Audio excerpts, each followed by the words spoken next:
na problema at seryoso. Doon ko lang maaalala ang pangalan mo.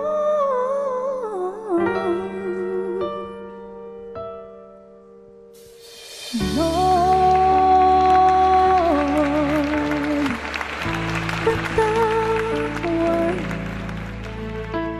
pagkat ako'y makasalanan, makasalanang nilalang.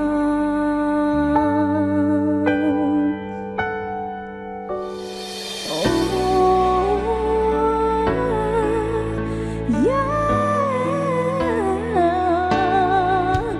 Kapag merong debate, sinong magaling, sinong matuwid, sino ang nagsinungaling, ako'y nailing at mistulang sanggol, di man lamang kita kayang ipagtanggol.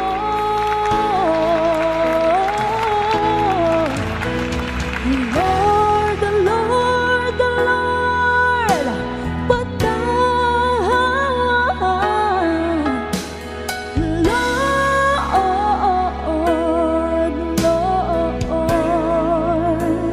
Lord,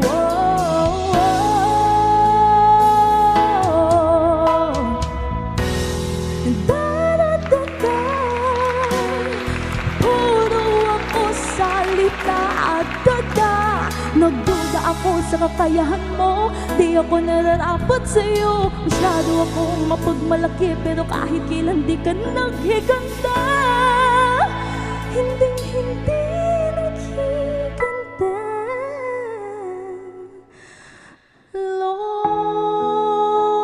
Lord, patawad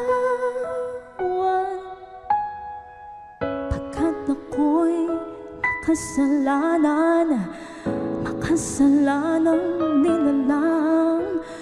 Lord, the Lord, the Lord, patawad. Lord,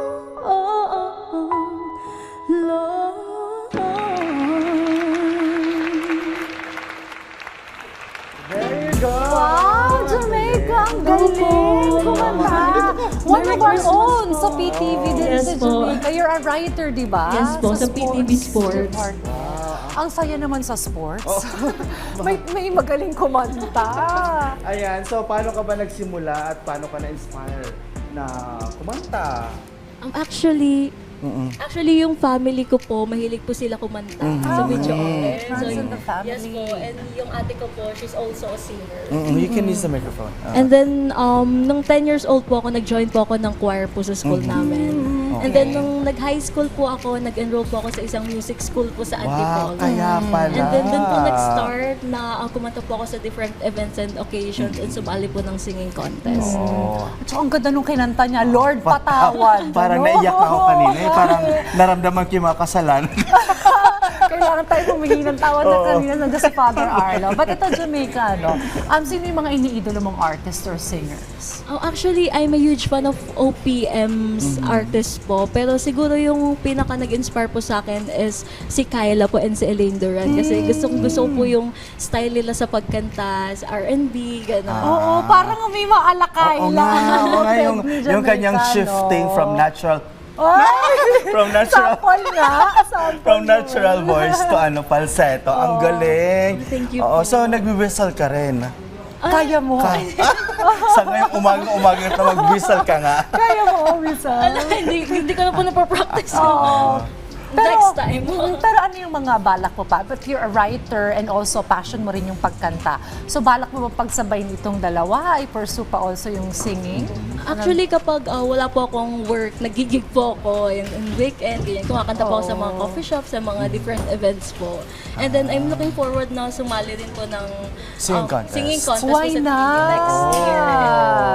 Actually, narinig ko rin siya nung party dito sa PTV. Sabi ko, ang galing-galing nito ni Jamaica. Kailangan nang marinigin ng buong Pilipinas. Thank you po. Oo, yung mga like nagbabasking. Di ba uso rin ngayon yung Oo, yung basking? basking.